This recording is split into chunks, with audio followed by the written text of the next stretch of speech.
Let me get my gavel out. Sorry, it's official. Yeah, you do that. All right. 7:02, we're gonna open a public hearing. Attendance, we have 1, 2, 3 regular members, and I'm gonna see Walt Schneider as an alternate here, as he was elected but not sworn in yet. To sit here for the public hearing. Not a lot of opening remarks, so I guess you're gonna just reiterate what you want to do. So 34 Patty Lane is currently a single family home. It was an original home built probably in the 50s with an addition, I imagine, added in the 90s. My intention is to convert it from a single family home into 2-family home. I'm gonna stop you for 30 seconds. Yes, sir. I didn't tell you to present your name and the address, but this is Tim Fitzgerald, 34 Patty Lane. That's correct. So the goal would be just to make the addition single bedroom apartment in the original house at 2 bedrooms. That is. Any public comment? Anybody on, oh, we don't know if anybody's on Zoom or is we there? No, There's people on, but nothing, no comment. nobody has comment on that. I received nothing in writing.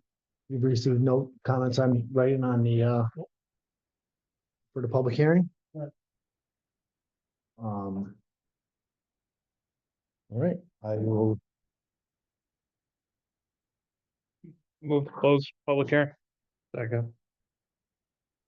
motion and a second, all in favor? Aye. Opposed? Public hearing closed at 7:04.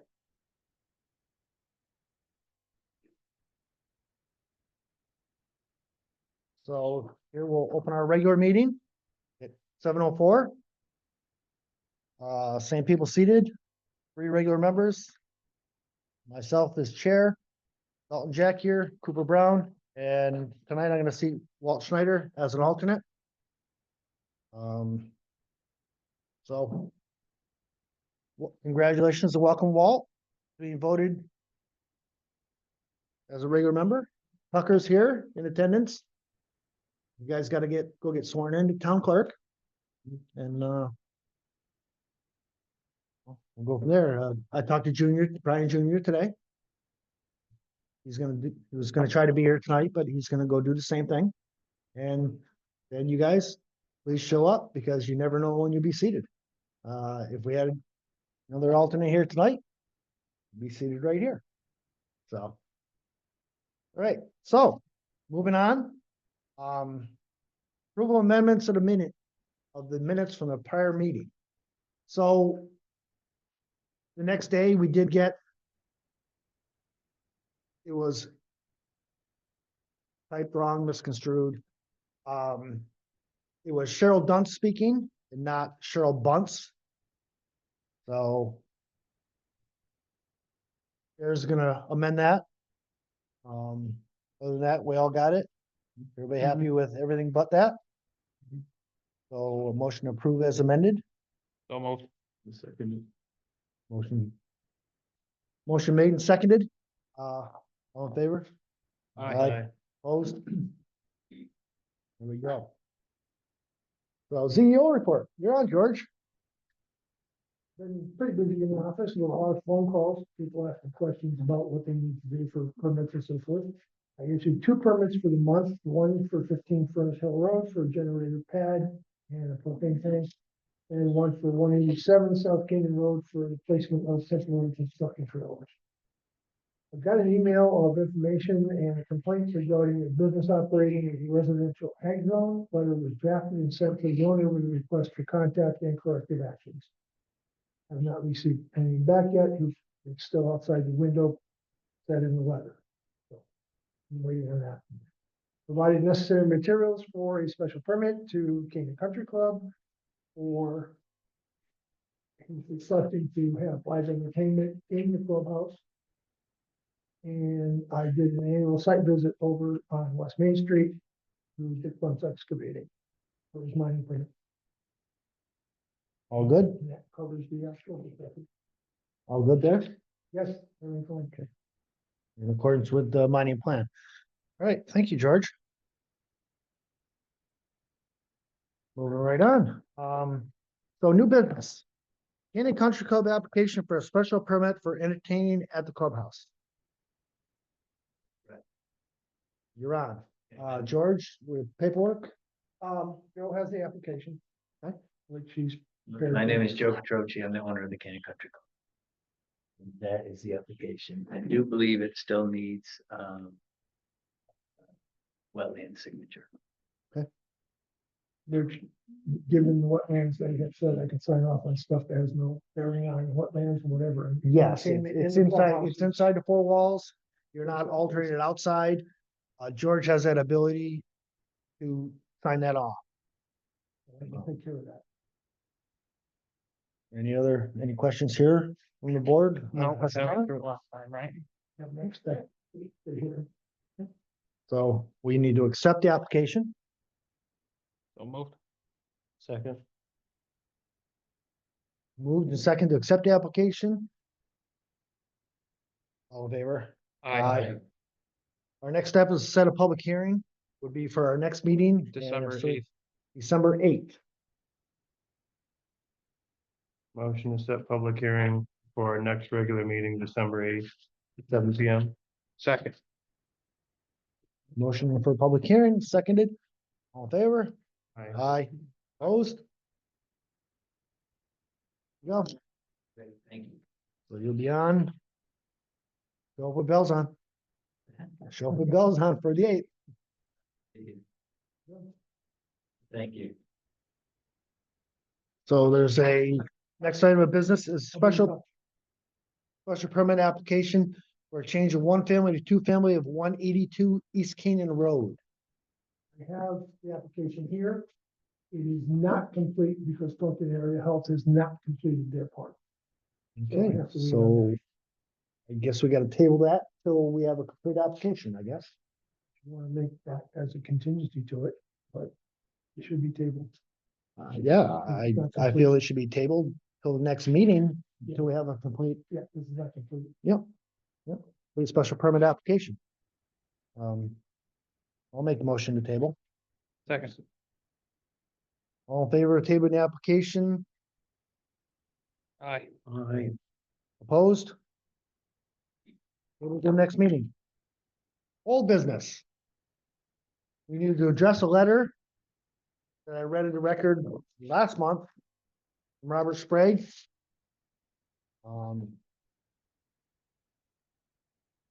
Some of his concerns and unknown other Canaan taxpayers. They were looking to have a workshop and review the regulations of our earth moving materials excavation section of our bylaws or what do we got, guys? What do you think? Yeah, I asked y'all to review them. They're pretty extensive.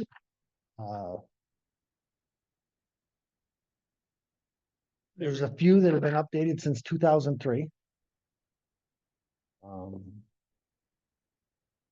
Questions or comments? Weren't they reviewed last year? They were reviewed before we asked all the mines that, because this board was lax for many years, they'd never had permits out there for anybody.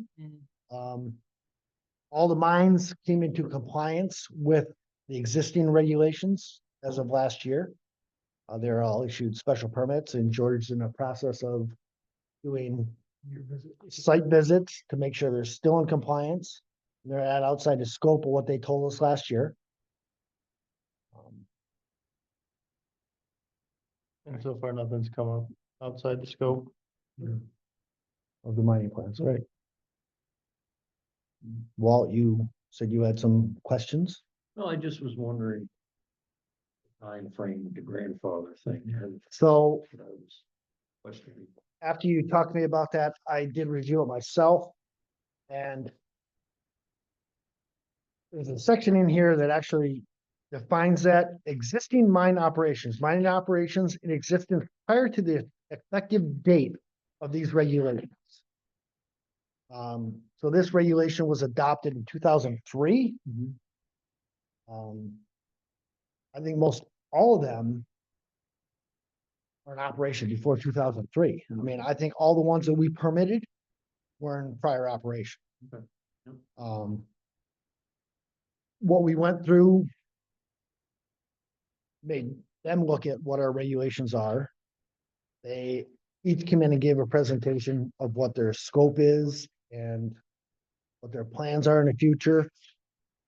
Some of the things addressed in this letter were operating outside of hours.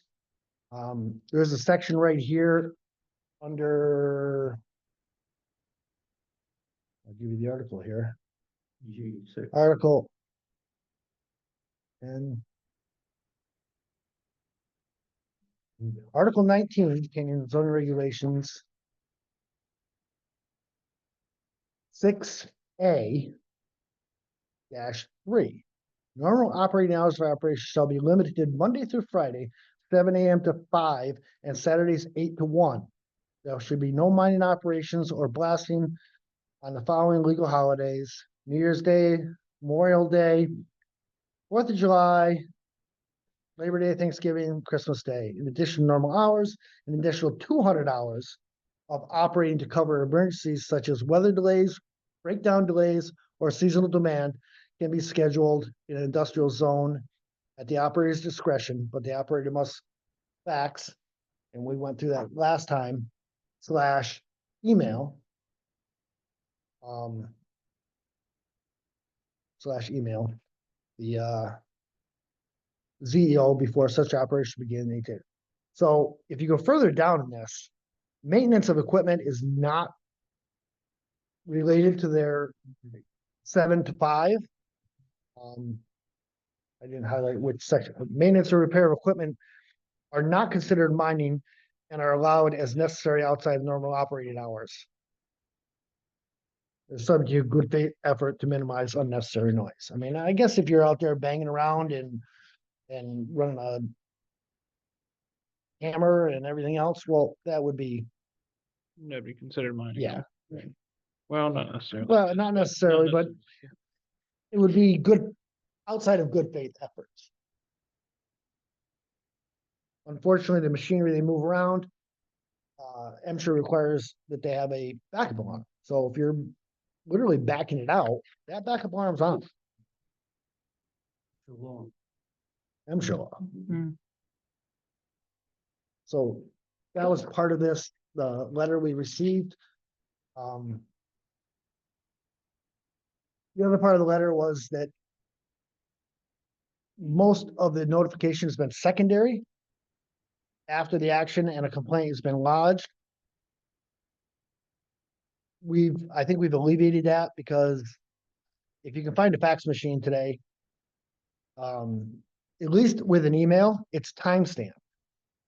So if they decide it or find out at 5:30 tonight that maintenance needs to be done or they need to early order, they can send that email.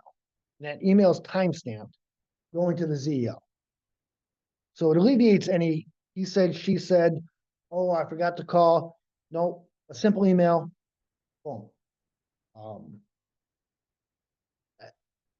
It's hard for me to believe if you take up, even if you start an hour early all summer long, you're not going to use up your 200 hours. That's 200 days. Or, you know, that's outside of the realm of. So do any of you feel that we should go forward in reviewing these or scrutinizing them any more than what's already written? No, It's pretty. They're pretty agree. expensive. Yeah. They were drawn up.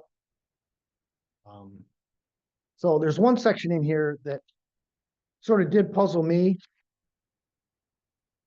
It goes back to They're really definitions. Definition of mining or processing. Mining, they talk about as Where are you here? stages of operation. So I'll read the section right in. I missed it here.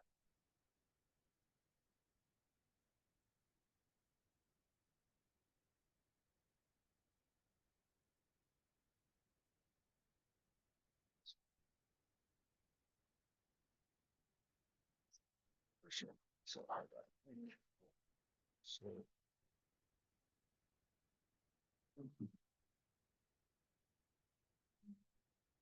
Talking here, definition of two. Oh, yeah, number 2. yeah, maybe that's. B4. You read it. Yep. Oh, permitted uses.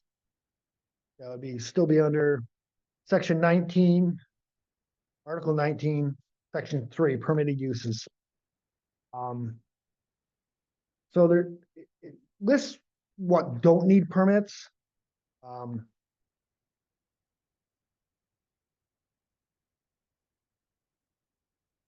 No, I don't think that's where I'm at. Oh, here we go. Same, Article 19, Section 2, mining operation, excavation, deposition, and or removal of soil, loam, sand, gravel, clay, or rock, stone, or other earth materials for off-site use. Mining operations do not, and it's written right there, mining operations do not include processing plants. The way I read that, if you're not digging it out of the ground, and you're just dumping it through your processing plant, I'm not sure that even falls into the 7 to the hours of operation. We have a processing plant here in Canaan that operates 24/7. They're not digging it out of the ground. No. They're processing the material that's already been dug out of it.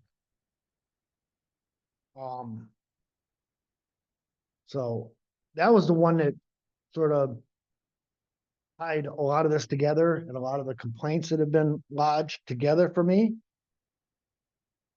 That and the maintenance of equipment. Yeah, you read further though, it's not, that are not located on the same No, there's a premises. comma. Or other facilities pertaining to mining operations that are not located on the same premises of which the excavation. So it doesn't say that the All 3 of processing them are cannot be. included. I don't know, I was That's- just reading here. Mining operations do not include processing plants, transportation fields, facilities, or other faculties pertaining to the mining operation that are not located on the same premises on which the excavation, deposition, or removal activities are occurring. I'm around a lot of them, and everybody tries to be the best neighbor they can. George has received numerous complaints and found unsubstantiated.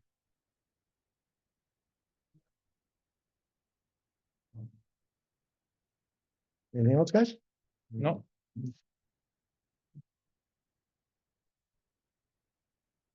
No, I lost my agenda.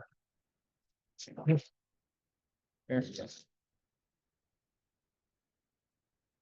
No, that's it. here. So that's old business. Public comment. In-person public comment? I do, Robert Thank- Sprague, 20 Road. As you had mentioned, the incidences where they were out mining was being conducted outside operating hours. There was no attention addressed to the ZDO or anyone else until the complaint was lodged, as I said, so that's after the fact. Okay, how does anybody know if he was notified before the fact now? How would I know? If he gets an email, how do I know? If he was notified? How do I prove that? How does he prove it? I mean, I know this is not for a question and answer thing. That's one thing that raised my So- concern. I'm sorry, I have to. So that's one of the reasons we put in email, Bob, that it is timestamped when it was sent to our CEO. So if you call and ask, there's a piece of paper and documentation that can show you. It's on somebody's computer, not a piece of paper. Clearly correct.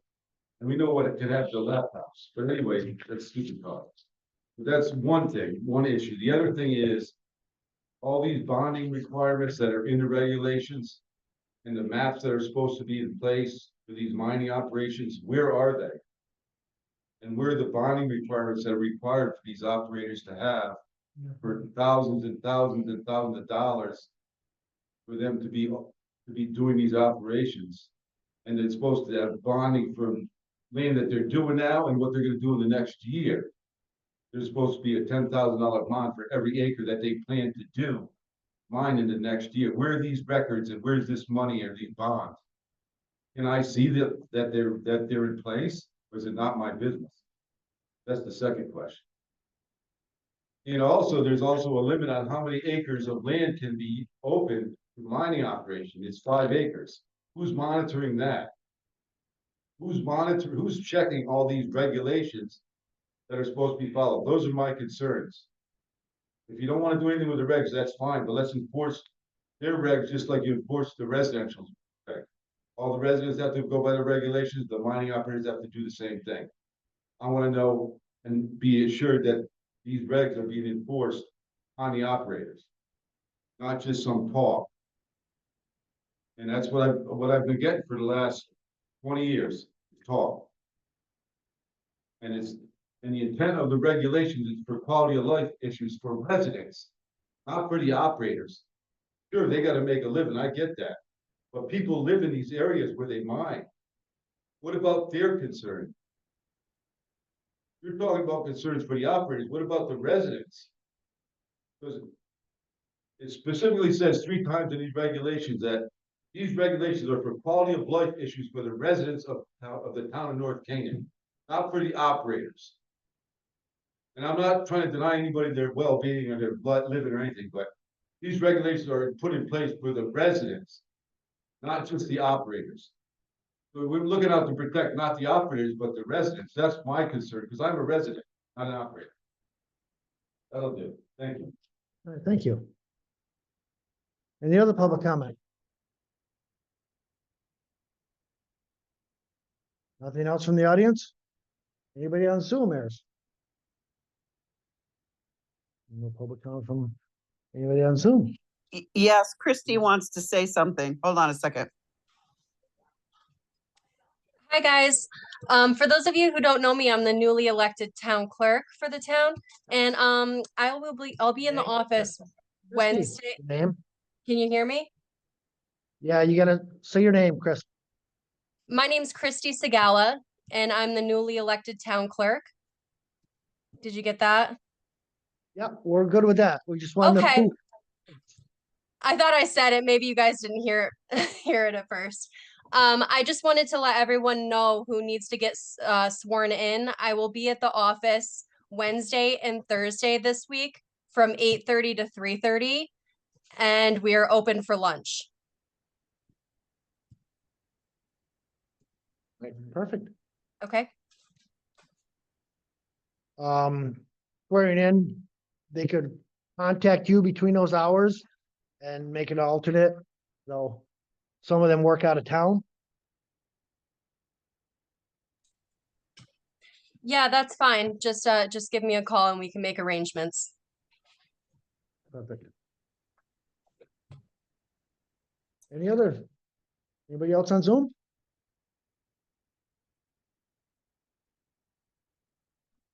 Nobody else on Zoom? Entertain a motion? So I move to adjourn. What's that? Do you want to take action on 34 Patty Lanes? We finished the hearing. It's been our, Right. what we set in force is to generally not vote right after public hearings. Because as board members, we want to take in what you gave us and review it against our regulations. So that would be adjusted the next meeting, George.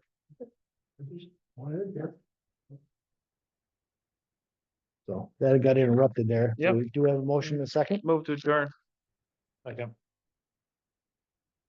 All in favor? Aye. Opposed? We adjourn.